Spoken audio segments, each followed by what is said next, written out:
Before I start working on the colour balance of this photograph, because it's looking pretty yellowish, that's due to the tungsten light the photograph was taken with, I need to get the overall dark and light levels right. So I've set up my files like this. That's my original file, then I've duplicated it, put it inside a folder called Fix.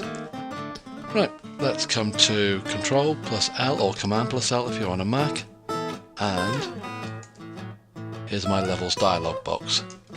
Covered this before in the previous tutorial. If you want it lighter, you can come to here. But sometimes, here look, you see these little droppers here? Let's take a look at this one. Sample in image to set white point. Okay, now that in theory, whatever you click on will become the new white if you like, and it should adjust the image accordingly. Well, let's try the highlights in the eyes. They look pretty bright. Wow! Okay, what happened there? That highlight in the eye is not the brightest point. But because we made it the brightest point, anything brighter than that suddenly becomes washed out and white as well. We need to find the lightest point in this image. How do you do it? Right, let's cancel this for starters.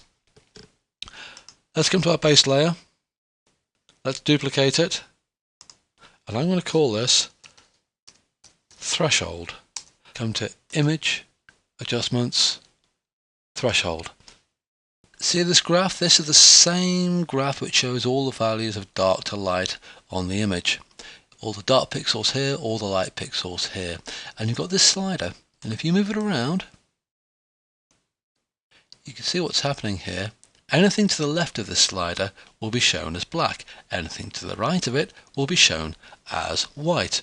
Okay, why is that useful to us? Well, we need to find the lightest point, don't we? So the more I slide towards the light areas, the more the light areas get darker and darker and darker and darker and darker, till eventually we are left with, see those points there? Those are the lightest points of your image. If you wanted to find the darkest point of the image, you'd slide it all the way to the left, and eventually those are the darkest parts of your image. Right, we want the lightest parts, so we're going to come to about here, click on OK. Then we're going to come, see the eyedropper tool, click and hold it, and eventually we want to come to the color sampler tool. Now the reason I do this is because I've placed the tip of the color sampler over the light area. See, I've got a little marker there. Now I'm going to come to my threshold layer and make it invisible.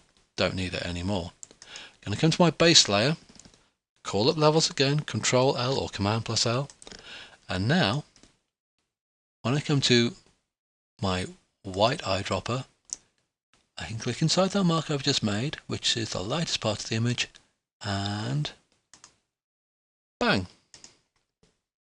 Very useful. Threshold is your friend. Use it. I hope you got something out of this video. If you did, maybe you consider clicking on one of the links below and check out my game called Disco Baby, which is on the iTunes Store or Android stores like Google Play.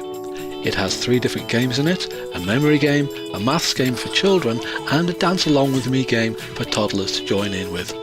Thanks for your time.